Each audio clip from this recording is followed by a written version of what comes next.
चलिए आज का वचन है नीति वचन 3 अध्याय इसके 1 से 5 देखेंगे।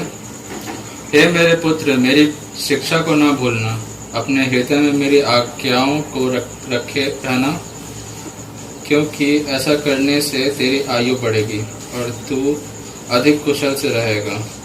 कृपा और सच्चाई तुझसे अलग ना होने पाए, वरन कोई अपने गले का हार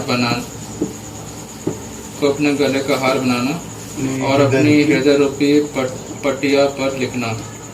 और तू परमेश्वर और मनुष्य दोनों का अनुग्रह पाएगा। तू अति बुद्धिमान होंगे। तू अपनी समझ का सहारा ना लेना, वरन संपूर्ण मन से यहोवा पर भरोसा रखना। यहाँ तक आमीन। प्रभु का धन्यवाद हो। हम आज के वचन में देखते हैं और सीखते हैं कि प्रभु हमें इस बाइबल वचन से क्या बताना चाहता है। ये सुलेमान का नीति वचन है। इसके 3 अध्याय में 1 से 5 तक हम ये देखते हैं कि हमें परमेश्वर कुछ चीज़ों को हमारे अपने जीवन में किस तरह से उसे लागू करना है, उस चीज़ के बारे में बताया गया है। हम पहला अध्याय देखते हैं तो उसमें हमें मिलता है कि हे मेरे पुत्र, मेरी शिक्षा को ना भूलना। वो हमें बताना चाहता है कि परमेश्वर जो भी हमारे वचन से, अपने वचन से जो भी हमें शिक्षा दे रहा है, उसे कभी नहीं भूलना चाहिए और अपने हृदय में वो आज्ञा को हमें मानना है जीवन भर। और हम आगे देखते हैं कि अगर हम उनकी आज्ञाओं को मानेंगे तो हमारी आयु बढ़ेगी, क्योंकि वो हमें आशीषित करेगा अपने अनुग्रह से अगर हम उनकी आज्ञा को मानेंगे। आगे कहता है, कृपा और सच्चाई तुझसे अलग न होने पाए, वरन उनको अपने गले का हार बनाना और अपनी हृदय रूपी पटिया पर लिखना। इसका यह मतलब है कि अगर आप परमेश्वर की आज्ञा को मानेंगे और उनके अनुसार अपने जीवन को बिताएंगे तो उनसे आपकी आयु तो बढ़ेगी है, और साथ में हृदय रूपी पटिया। यहाँ पर इस वचन को देखते हैं 3 अध्याय, कृपया और सच्चाई तुझसे अलग न होने पाए, वरन उनको अपने गले का हार बनाना और अपने हृदय रूपी पटिया पर लिखना। इसका इंग्लिश में दिया हुआ है, Let's not mercy and truth leave thee, put them about the neck and write them into the table of the heart। इसका मतलब ये कि मर्सी यानी दया और ट्रुथ यानी सच्चाई वो हमारे दिल के मेज पे उसे अच्छी तरह से लिख लेना है, ताकि वो हमारे जीवन में आगे तक उसको हम लोग फॉलो कर पाए। और ये काफी ये बात हमारे प्रैक्टिकल लाइफ में बहुत ही मैटर करती है कि अगर हम लोग कोई चीज़ अगर हम लोग दिल से करते हैं और उनकी बातों को हम लोग मानते हैं, तो हमें कहीं ना कहीं आगे जाके अच्छे चीज़ें, पॉजिटिव चीज़ें हमें लाइफ में आगे देती है।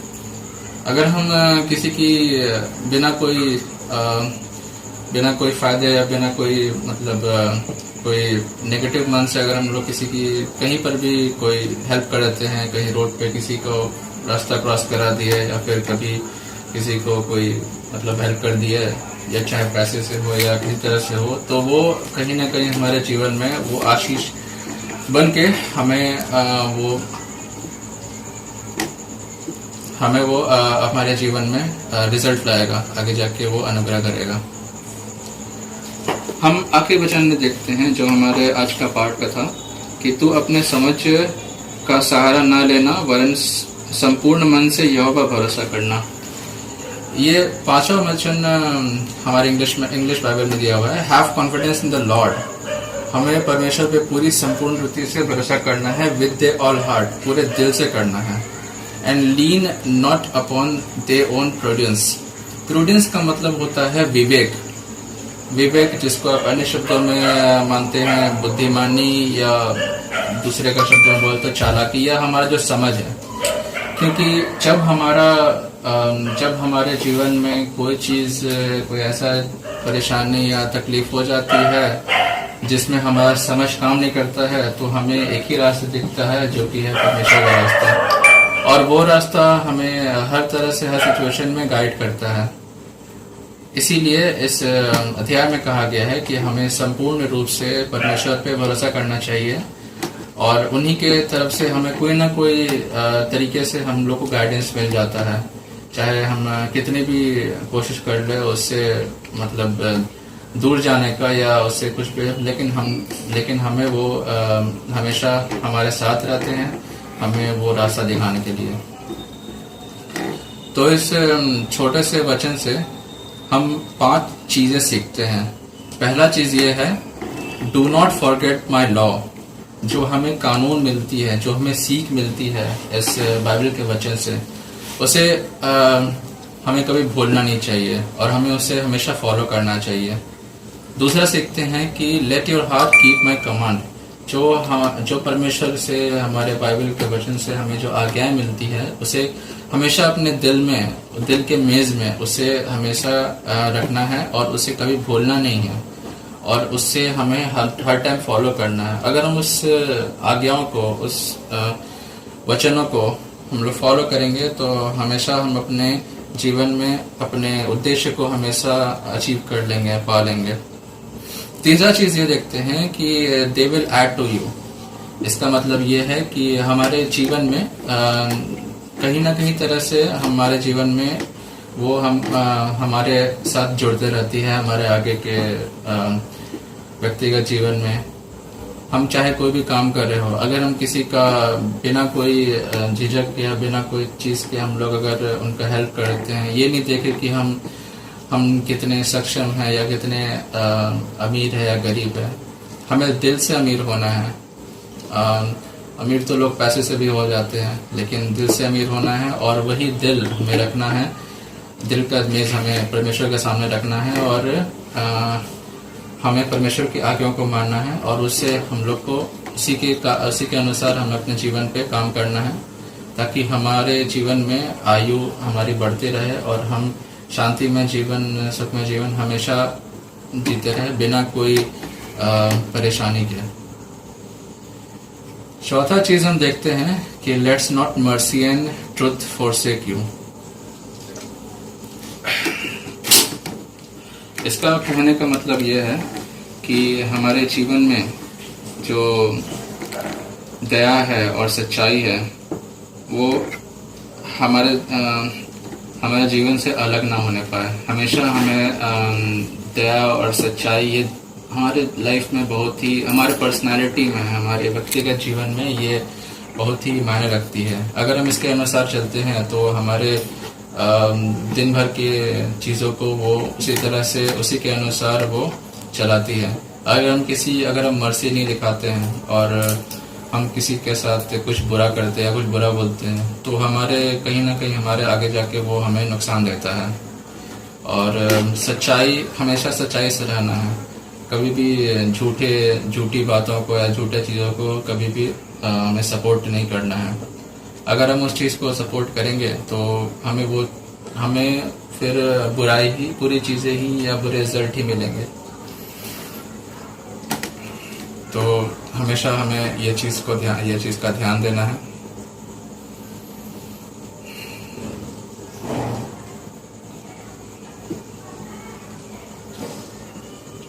पांचवें चीज देखते हैं कि सो फाइंड फेवर।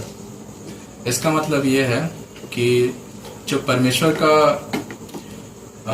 आशीष है वो हमारे लिए एक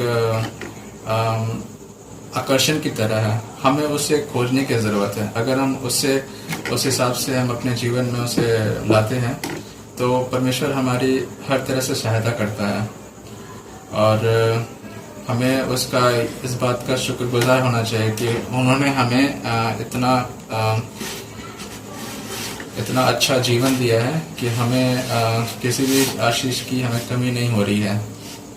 और ऐसा बहुत सारा हमें दिक्कतें आती, मुश्किलें आती है हमारे जीवन में, जो कभी ना कभी हमें समझ नहीं आता है कि हम क्या करें। लेकिन हमें वो चीज़ें का गाइडेंस हमें हमारे परमेश्वर से कहीं ना कहीं किसी न किसी सिग्नल से या कोई नेचुरल या अननेचुरल चीज़ों की तरह से हमें वो मिल जाता है। अगर हम उस हिसाब से उनके आज्ञाओं से अपने जीवन को बिताते हैं और हमें हमेशा अपनी सच्चाई के राहों पे चलते हैं, तो हमेशा वो हमारे जीवन में वो अफेक्ट करता है और हमेशा हमें वो पॉजिटिव रिजल्ट लाता है। तो इस छोटे से वचन से हमें यही सीखने मिला है कि हमेशा सच्चाई के राहों पे चलना है, हम मसीही होके परमेश्वर के साथ, और हमें उनके शब्दों को हमेशा अपने जीवन में लागू करना है और कभी भी उससे हमेशा अपने दिल के मेज़ पे उसे सामने रखना है और कभी भी उसे अपने से दूर नहीं होने देना है। हम इस छोटे से वचन का धन्यवाद करते हैं और प्रार्थना करते हैं कि जितने भी लोग इसे सुने हैं या जो भी लोग इसे आगे सुनने वाले हैं उन तक ये पहुंचे और वो लोग इस वचन से सीखे और जाने कि परमेश्वर हमारी कितने तरह से हमारे गाइडेंस करता है और हमें उनके चीज़ों को कभी भी हमें छोड़ना नहीं चाहिए, उनके आगे को मानना चाहिए। आइए हम प्रार्थना करें। हे पिता, हम धन्यवाद करते हैं आज के शाम के लिए, और हम धन्यवाद करते हैं कि मुझे मौका मिला है कि हम आपके वचन को लोगों तक पहुंचाने पाए, और जो भी अपनी समझ से हम इसे सुना पाए हैं वो आपके ही वचनों के द्वारा, आपकी आशीष के द्वारा लोगों तक वो मैसेज को पहुंचने पाए और वो इसकी गहराई तक समझने पाए। और हम प्रार्थना करते हैं उन सब लोगों के लिए जिन्हें ये मैसेज मिला है और जो मैसेज ये आगे कर जाएगा, तो उन सब के लिए प्रार्थना करते हैं कि वो इससे सीखे और अपने जीवन में इसे लाए और आशीर्वित हो। हमारे छोटे बात ऐसे में सरल में करें। आमीन।